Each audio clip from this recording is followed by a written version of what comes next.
How does pawn structure impact central control? Have you ever wondered how the arrangement of pawns can shape the entire game of chess? The way pawns are positioned plays a vital role in controlling the center of the board. Central control is essential for both offense and defense, and it starts with pawns. Pawns serve as the foundation of your strategy. Their placement directly influences the mobility of your pieces and the safety of key squares, particularly in the center. The center is typically defined by the squares d4, d5, e4, and e5. Controlling these squares allows your pieces to be more active and flexible. Let's talk about pawn chains. A pawn chain consists of connected pawns that support each other diagonally.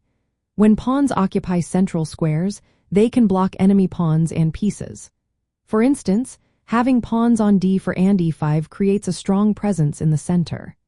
This setup restricts your opponent's options and provides a solid base for further advances. Now consider pawn islands. A pawn island is a group of pawns that are not connected to any other pawns. Fewer pawn islands are generally better because they mean fewer weaknesses. Isolated or disconnected pawns can become targets, especially if they are near the center.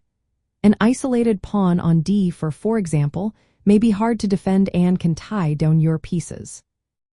Next, let's discuss isolated and backward pawns. An isolated pawn has no friendly pawns on adjacent files, making it weak. Backward pawns cannot be advanced safely because they would be captured and lack support from other pawns.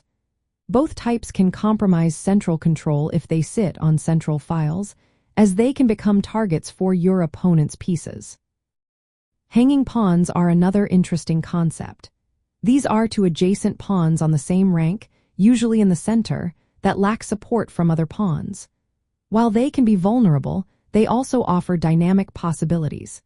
They can advance to gain space or control important central squares.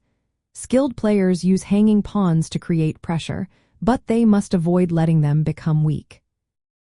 When planning your pawn moves, think about how each advance or exchange will affect central control. Advancing central pawns can secure space and limit your opponent's options, but be careful not to overextend and create weaknesses. Exchanging pawns in the center can open lines for your pieces or expose weaknesses. Finally, pawn structure impacts how your pieces operate. Bishops thrive in open positions where pawns do not block their diagonals. Knights can be strong in closed positions with fixed pawn structures, as they can maneuver around blockades.